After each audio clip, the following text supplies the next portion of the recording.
News पढ़ा यार मैंने, पाकिस्तान में बॉलीवुड मूवीज बैन है, पर वहाँ पे यार बॉलीवुड मूवीज ऐसे देखते हैं जैसे कोई डाइट वाला बंदा छुप के छोले भटूरे खा रहा हो। तो सीन ये है कि कार्ल रॉक बंदा है, वो घूम घूम के मतलब अलग अलग जगह वीडियोस बनाता है। तो वो कराची के एक मार्केट में घूम रहा था और वहाँ पे उसने बॉलीवुड के रणवीर सिंह के नए मूवी धुरंधर मूवी की पायरेटेड सीडी देखी उसने। मानोगे कितने की? सिर्फ 16 रुपए। Indian films are banned in Pakistan. But look what I found. And this is a new film. ये film हिंदुस्तान से है ना? इंडियन मूवी है, नई आई है, धुरंधर। And I can tell you a thing or two about Ranveer Singh. He's a Sindhi. All his grandparents are from this city, I think, and they came across to India during partition. ये film कितने रुपए है? ये 50 rupees. मतलब कि 16 रुपए में तो इंडिया में पॉपकॉर्न भी इतना महंगा आता है।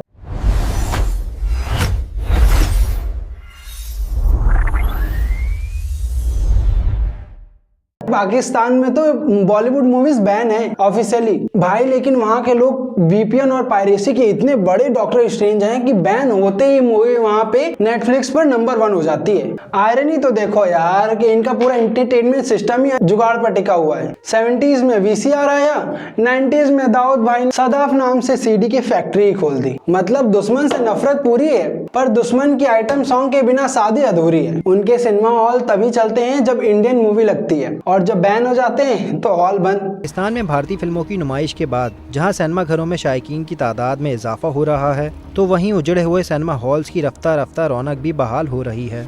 सन 2006 से पाकिस्तान में भारतीय फिल्मों की दोबारा नुमाइश का आगाज हुआ और इस ज़मन में ताजमहल पहली भारतीय फिल्म थी जो 20 बरसों बाद पाकिस्तानी सिनेमा घरों में नुमाइश के लिए पेश की गई। सिनेमा घर में भारतीय फिल्मों की नुमाइश से जहां लोग खुश नजर आ रहे हैं, वहीं सिनेमा में फिल्म देखने का रुझान भी बढ़ रहा है।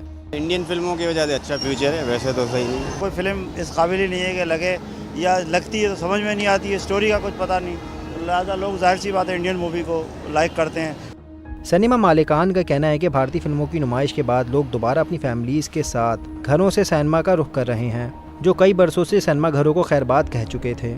आवाम चाहती है कि 4-5 घंटे के लिए अपना गम भूल जाए, चुनाचे आप देख लें यही हुआ कि 3 इडियट्स इस साल की सबसे बड़ी फिल्म है, 6.5 करोड़ रुपए का बिजनेस किया है।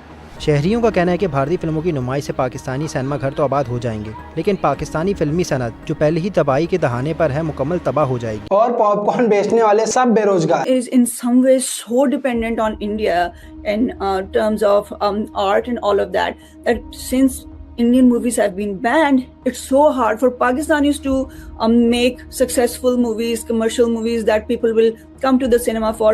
When they came to the cinema for Indian movies, for Bollywood movies, Pakistani movies also started flourishing, right? You could actually invest in them and make money because cinemas were booming.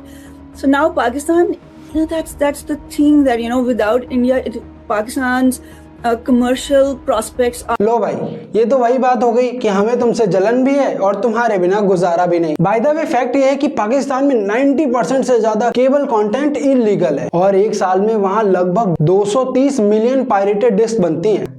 मतलब वहाँ factory रोटी की नहीं, CD की ज्यादा चलती है। तो दोस्तों, क्या आर्ट पे बैन लगाने से दिल के अरमान ठंडे होते हैं, या फिर पाकिस्तान को समझ लेना चाहिए कि बॉलीवुड उनका ऑक्सीजन बन चुका है? कमेंट करके बताओ और सब्सक्राइब करो, नहीं तो तुम्हारा भी डेटा लीक हो जाएगा।